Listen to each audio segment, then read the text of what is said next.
Hi guys, Louisa here, and I have a quick project share for you. It just took me a few hours to do this. It's a little, I don't know, I guess it's a witch storage piece because inside is a little container, and the container that I use is this plastic thing here that comes from Michael's, and it holds the wood tags in it. I wanted a little stand for the dress form, and I just didn't want to use my candlesticks that I had left, and it was going to be too tall, and then I just didn't know what kind of stand to use, and then I remembered I had these, and I thought, that'd be a perfect size, plus you could use it as storage on the inside. So what I had done first was cover this with papers, and I just used a paper that I had laying around. It's a black one, but I wish I had used something different, like a harder one, a stiffer one, I mean, because that one is just too flimsy. It's a color block one from Walmart, and I really don't like their papers anymore. They're just too thin and flimsy for the kind of work that I do. So, and it's still usable. It does come open. You have to do it from the side so you can't pull the dress form because it's very snug. And that's the inside, very simple. Only thing is, I wish that when I added the paper on the inside that I doubled it and did it back to back so that this white wouldn't show. But it's going to be closed most of the time anyway. This is a K & Company piece here, this little poison ivy thing. And then there's some wild orchid craft flowers on here that I sprayed with my tattered angels and called beetle black. And then a flower that was given to me, I want to say from Natasha as well as the one that's here, but I'm not 100% sure. I did trim all these edges here to cover up anything that showed with some black gimp. This one got folded over halfway, and then there's one here, and then a black sequin trim. There's a piece of something here that I need to cut because it's bothering me. Alright. And then on the lid as well, I also covered it in paper, and wish I covered that too, but I didn't think about doing it in reverse because it is a clear. And then there's some more gimp on the side and on the top. So let me get this back on properly.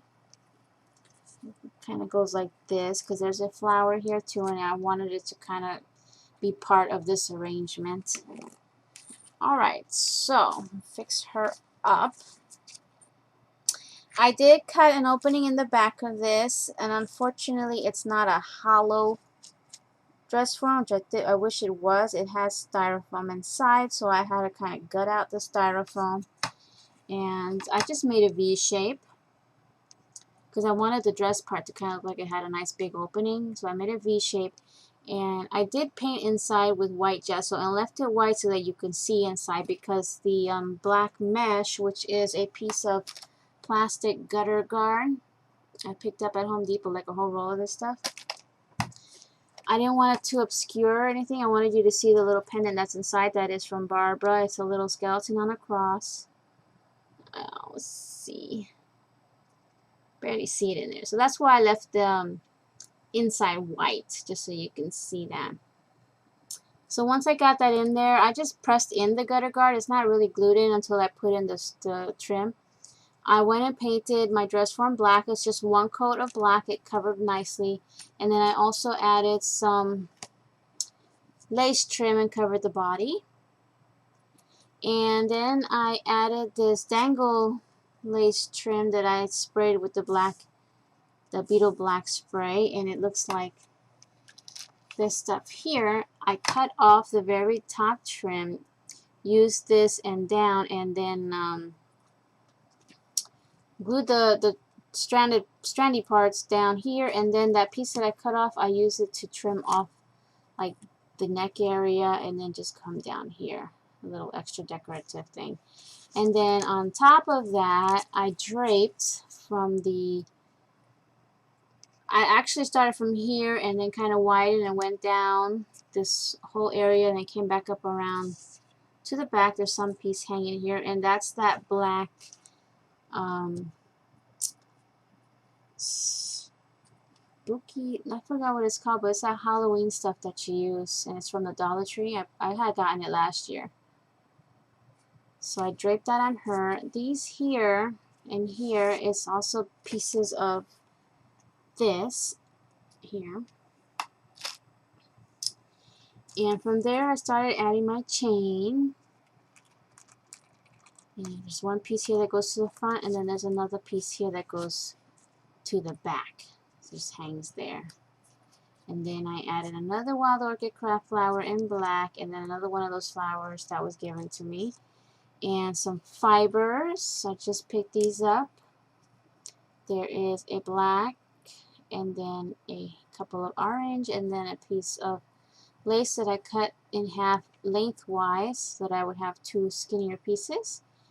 And what else? There's a flower back here, another wild orchid craft flower, and this just hangs down in the front, sort of covering that poison sign.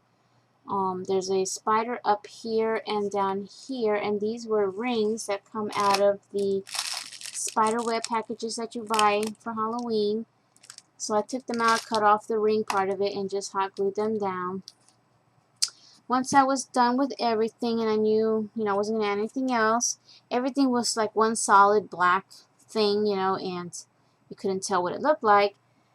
So I just added some gesso, and, I love to add gesso to everything anyway, so it was no big deal. So the gesso just highlights everything, like the flowers you can see better, the spiders you can see better, and, everything that's added on here you'll see better with a bit of gesso just whitewashed on.